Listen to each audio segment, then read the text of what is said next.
The same with our awakening. You just take your next step.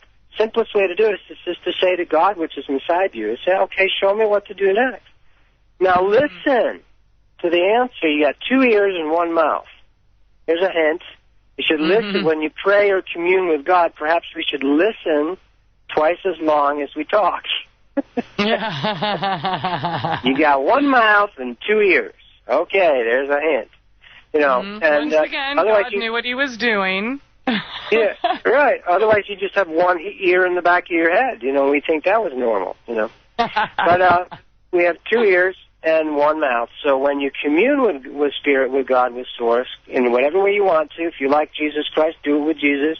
If you do it directly, in whatever way, there's 1,000 ways to approach God. You know, God loves all His product, all her children, all our offspring. You know, so the next step. What do I do next? Oh, I want to change my diet some. I want to exercise more. I want to sit outside and put my toes in the grass. I want to go buy a plant. I want to get a cat. I want to maybe look up somewhere and maybe I want to go on a trip with Tobias and get the full immersion. Absolutely. Well, I highly recommend that. But we will be right back with a much longer segment after this short break. Tobias Lars, soulcounseling.com. Stay tuned. Truth Brigade Radio. Back. Thanks so much for joining us here tonight. Truth Brigade on AmericanFreedomRadio.com. If you have any questions or comments, please feel free to give us a call at 402-AFR-2525. That is 402-237-2525. And if you'd like to join us on the text chat, that's over at truthbrigade.com. We are talking about spirit travel with Tobias Lars.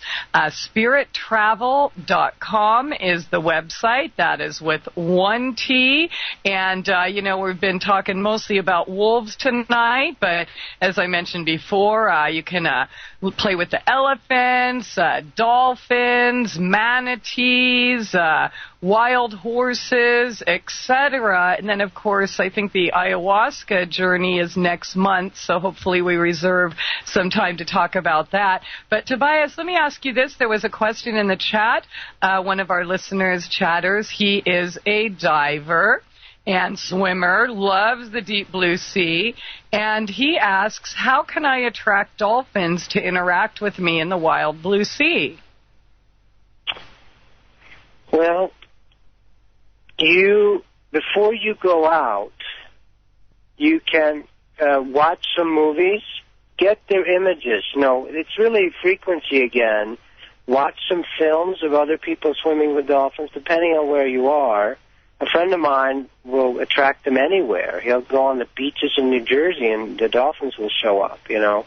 And it's just sort of a communion, just the way you would sort of think of your parents or a partner that are not with you physically. Let's say they're on the other side of the country, and you just think about them with sort of nice, warm, fuzzy feelings in your heart. Hopefully you feel some of that. Sometimes we don't. And so if you can hold the dolphins, you just kind of send out a message, like a radio frequency going, it'd be fun to see you guys, or just sort of dwell on them without pushing. If it's sort of the way you have to date women. You can't be too greedy and too pushy. Yeah. Dolphins respond to sort of the way, anyway, I'm teasing. You know, it's like love is mysterious. Well, so tune into it, sort of feel them and go, I'd like to meet you guys, and then let it go. Let it go. Let it go. And you should probably not be in the Antarctic. You know, being in the Bahamas or in Hawaii or, you know, Florida, that could be helpful too. But they're all over the American coast, you know, the Gulf Coast, and so they're all over. But yeah, I would watch a movie of people swimming with them, kind of find something where your heart feels good about it, where you feel, oh, that's really nice, I'd like to feel that, or it'd be really fun, it'd be really cool to connect with them. And then send that out, let it go. Let it go.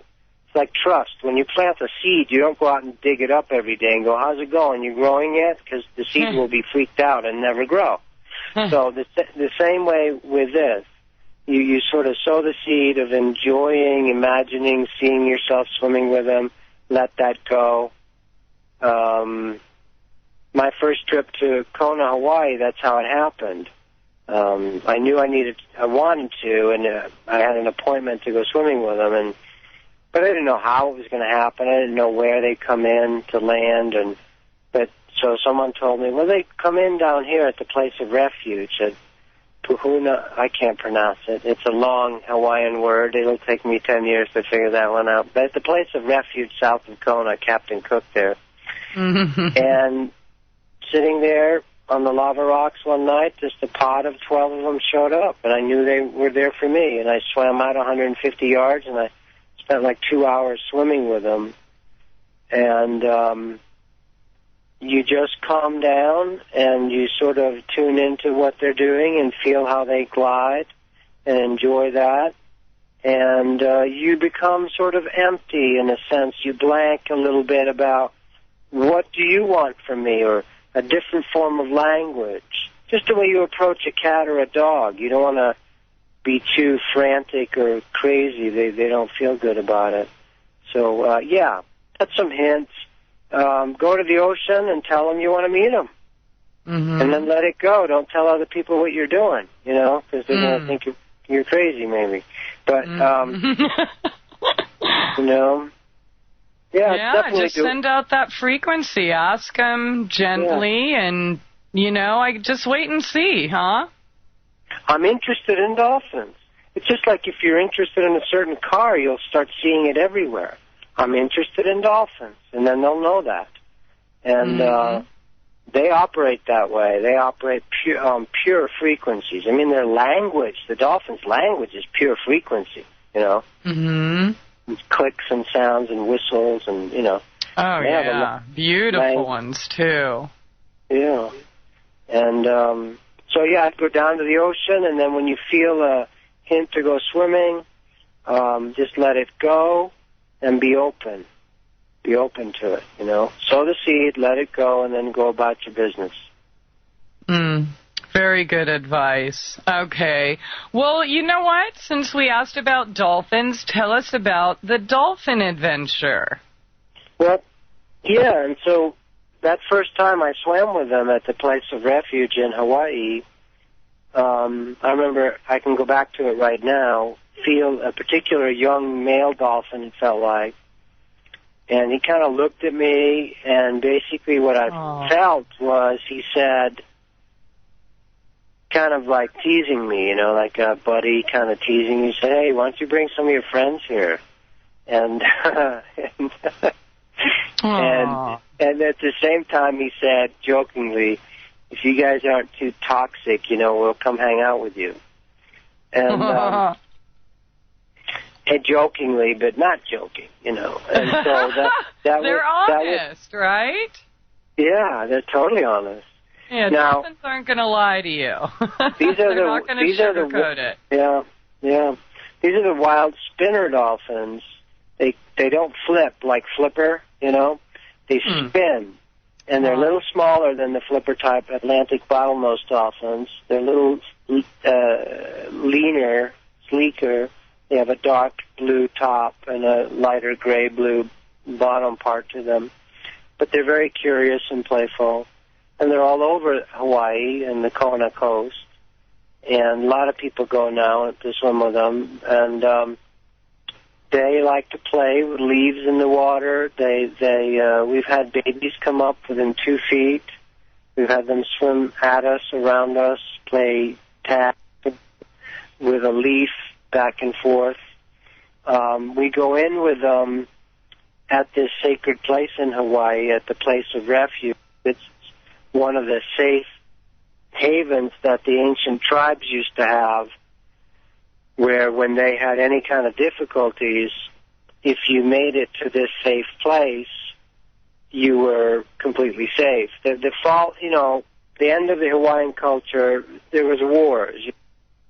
They did war with each other, and these places were places that the kahunas, the hunas lived, and the alihi, the chiefs, and you were not allowed to shed blood there, and all your sins were forgiven. In other words, if you were an opposing enemy, if you made it there, then you were fine, and then you got back into society. And if you'd broken any taboos, or kapu, as they call it in Hawaii, same thing really, kapu, tabu, from Tahiti then to Hawaii. This sacred place is the only one that's remained intact in all of the Hawaiian Islands and wasn't rebuilt. And we can go there, and the dolphins come in there, which is an amazing place. We go there for sunset. People report, even the park wardens report seeing a 30-foot tall spirit walking on the grounds. I mean, if you get, the guy with the park ranger hat telling you that sometimes, you mean there's some strong magic going on there. And we also go out on a boat, and we go to the volcano and visit with Pele. Pele is a real being, an elemental goddess spirit. It's just an amazing place where we stay. There's turtles all around. We go swimming with the turtles. Hawaii is a remnant of paradise on Earth. It is the way all of Lemuria and all of Pangaea, we used to live that freely, that simply, with this kind of not having to protect yourself so much. There's no snakes or creepy crawlies in Hawaii. It's sort of a Garden of Eden still, so people can get a real dose of what it was like to live. Not that it's not a whole bunch of commercialization, too. Of course it is. But the idea is that we get to commune with the dolphins, kind of feel their frequencies, and it's different every time, when we go. Sometimes they're really curious and want to hang around us. Other times they kind of stay 10 feet away, You will not get to touch them. I shouldn't say that. You could, but it's very, very unusual. For a wild dolphin to let you touch them, you have to befriend them over a period of time. Because look how beautiful they are. I'm just looking at the pictures on the site, and so you're saying they don't just walk up and or swim up or glide up and kiss everyone? No, they'll look at you, and you'll hear them talking through your body sometimes. And it's sort of like trying to explain, what honey tastes like, or you can't. It's a different way of operating. They are free creatures. They are free. They have brains the size of ours. If you get them to really look at you, you will feel that there's a real presence there. There's a being that's just as intelligent as you, and that can tell you a bunch of information. People often report that. They report being awakened or understanding and realizing and remembering things. The land and water around Lemuria, I was going to say, but the ancient continent of Hawaii is a remnant of that. So this is some of the most ancient water that we were birthed in, that humans were birthed in. That water is literally in our blood. So a lot of time people feel all kinds of remembrances. If they relax and they don't just do the tourist thing, but they go and let, again, nature, that which is natural, sort of reactivate these frequencies inside our bodies. Yeah, it's a beautiful adventure. We spend 5 days, 1 day at the volcano, three times with the dolphins, and then we do our Sanctuary for Souls seminar right there under the palm trees, under the banyan tree, 30 feet from the water with the turtles. On our breaks, we'll go walking with the turtles. Wow. It takes about a day or two for people to kind of slow down, but after that they get a full dose of sort of what life used to be like on Earth when we didn't have to work, struggle, push, pollute, stress, fight and all that stuff. Yeah, it's beautiful. Okay. Well, let me ask you this, Tobias. Lots of adventures in so little time. You also just got back from a Hopi adventure. Can you tell us what that's like? Well, the Hopi adventure is just for a few people every year because those that are drawn to it with a particular assignment. The Hopi are the last Native Americans that are succumbing to Cheetos and Dr. Pepper. And by the way, I'm not a fanatic about anything. I just sat up on Walpi. I don't know if people will get this, but some people will, I hope.